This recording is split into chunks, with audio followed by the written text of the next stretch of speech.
Buat easy stock, kita ingin membahas saham yang keluar dari indeks LQ45. Ini ada 3 indeks ya, IDX 30, IDX 80, tapi kita cuma membaca yang LQ45 aja. Ada 3 saham yang keluar, GGRM, PTPP, dan Tekim. Yang masuk menggantikan adalah Arto, BRIS, sama Indi. Nah, kita mau lihat dari segi analisa fundamental. Yang jelas di sini kan kalau LQ45 tuh yang liquid ya. Nah, ini dari segi fundamentalnya nilai wajarnya berapa? Kita akan menggunakan analisanya, atau kita akan menggunakan pola easy stock, yaitu menggunakan rumusnya. Ini bukunya Benjamin Graham, yaitu Security Analysis dan Intelligent Investor. 2 buku pegangannya Warren Buffett yang sudah bisa digunakan formulasi menghitung nilai wajarnya dari Google Play Store. Anda bisa download di sana melalui Google Play Store. Anda ketik easy stock, Anda bisa review dan Anda bisa download dan bisa open. Ini Anda buka bendera Indonesia, ada 800 kurang lebihnya ya emiten yang sudah listed, yang Anda bisa bandingkan nilai wajar tertinggi dan terendah dengan harga pasar penutupannya. Oke, kita lihat saham yang keluar dulu ya. Saham yang keluar itu GGRM, PTPP. Oke, GGRM sudah garam. Kalau lihat di sini harganya hampir 29.000, upside-nya bisa 38.000 sampai 40.000. Artinya ada upside 30 sampai 40%. Nah, kita lihat laporan keuangannya udah Q1. Kita lihat growth-nya memang konservatif ya, karena rokok udah dianggap menurun, nggak sampai 2% growth-nya. Dan kalau kita lihat di rasio keuangan, return on equity-nya 1,8. Kalau ini kan 3 bulan ya, kalau dikali 4 kan artinya kalau 2 kali 4 kan 8, berarti masih di bawah benchmark 10%. Debt to equity bagus, profit margin tipis nggak sampai 4%, working capital bagus. Ya, ini sebetulnya keluarnya bukan karena apa ya, bukan karena analisa fundamental, tapi murni dia liquid atau tidak liquid, digemari atau tidak digemari. Sekarang kita lihat PTPP. Kalau ini bisa kita baca di sini sama sekali nggak ada upside-nya, malahan downside yang tertinggi bisa 80%, dan ada nilai wajar terendahnya tidak bisa dinilai, itu negatif. Coba kita lihat panel, kita buka laporan keuangan Q4 2021, revenue growth kita udah kasih yang sangat lumayan optimis lah, 6,7, dan ini kenapa bisa minus sampai 3.500. Kalau kita lihat net current assetnya itu 30,8 triliun. Kalau nutup short term debt, nutup sih sekitar surplusnya sekitar 600 miliar. Tetapi kalau 600 miliar working capital itu suruh nutup hutang jangka panjang, dia akan negatif atau defisit 12 triliun, hampir 12 triliun. Nah, sedangkan free cash flow-nya negatif. Kenapa? Di situ net income-nya positif 360 miliar.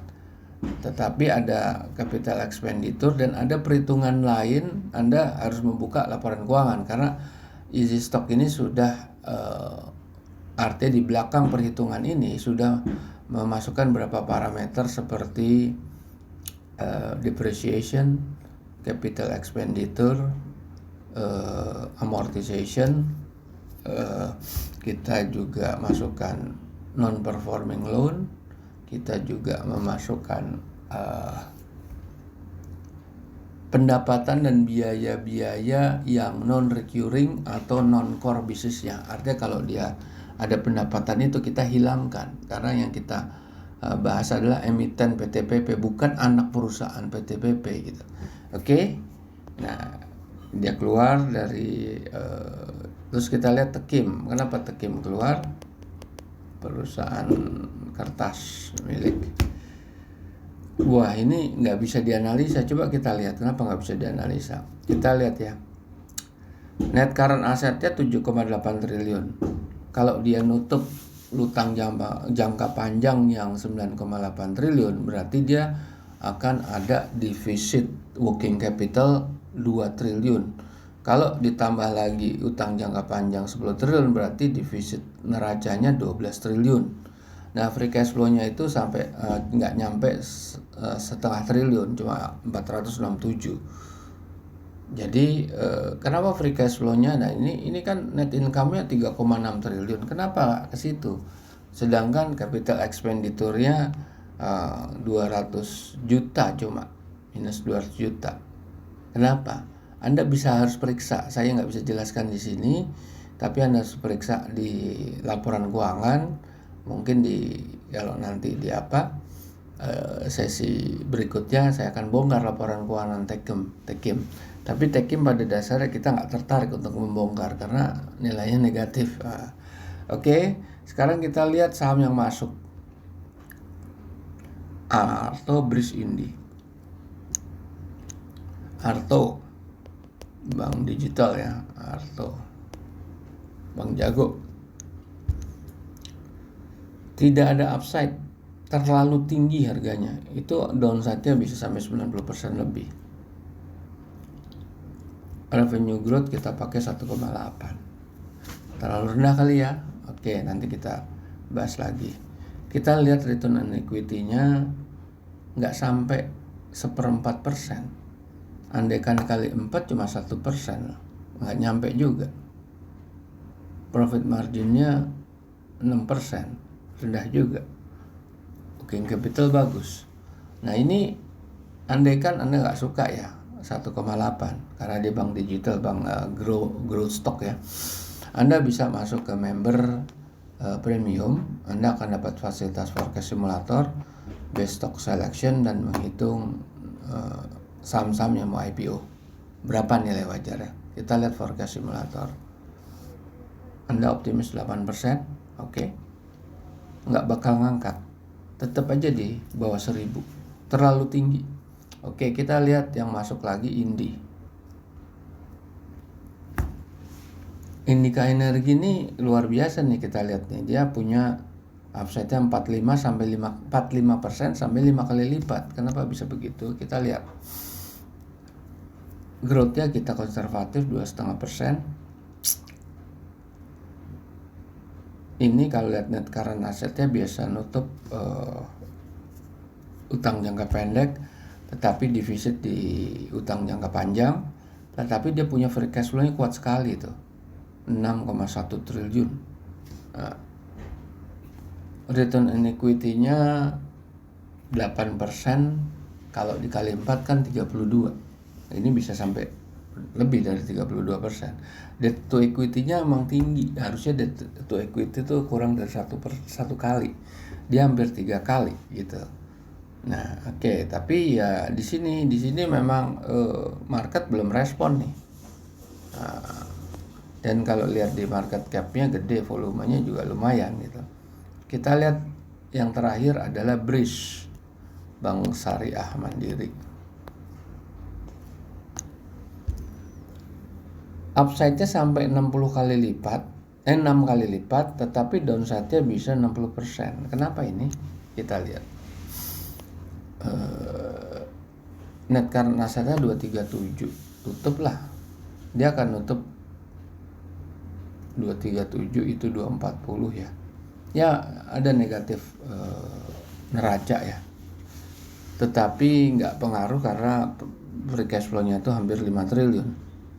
Nah, makanya kan terjadi gap antara nilai tertinggi dan terendah. Ya, artinya di sini angka kan nggak bersama yang di create market. Saham itu punya potensi naik dan punya potensi turun. Nah, kalau dia turun terus. Kalau naik ya bisa aja naik terus turunnya lama. Tapi kalau saham yang nilai intrinsiknya tertinggi dan terendahnya itu di atas harga pasarnya, kemungkinan turun pasti ada, tapi dia cepat recover. Nah, cepat recover kita nggak bicara hari ya, kita masih bicara minggu. Tapi kalau BRIS itu bisa bicara bulan. Kalau sudah turun dia susah naiknya. Bukannya berarti sudah naik dia susah turunnya, dia akan turun. Tapi kalau saham-saham yang nilai wajarnya di atas, semuanya di atas harga pasarnya, itu kalau sudah naiknya bisa tajam, tapi turunnya sedikit-sedikit.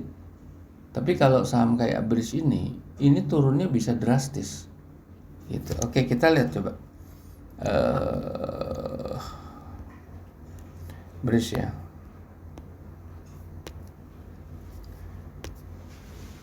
Naiknya cukup drastis kan itu. Nih. Naiknya drastis dia, tapi turunnya turun terus nih, turun terus kan. Naik drastis. Coba kalau kita lihat tadi, kalau yang di atas itu tadi apa tadi?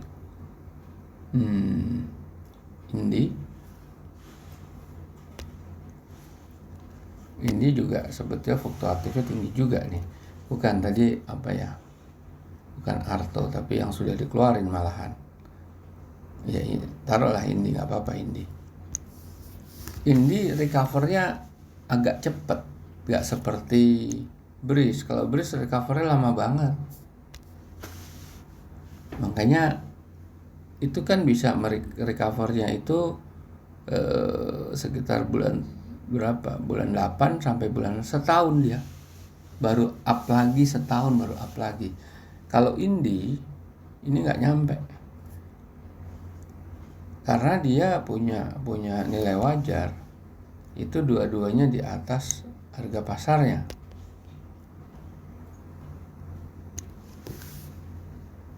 Nah, ini kan, nih kita lihat di sini tuh kan. Fluktuatif tapi cepat fluktuatif ya. Tidak makan setahun. Nah, kalau tadi BRIS kan sampai 1 tahun. Oke, para pemirsa Sobat Easy Stock, kita jumpa lagi di lain pembahasan. Terima kasih.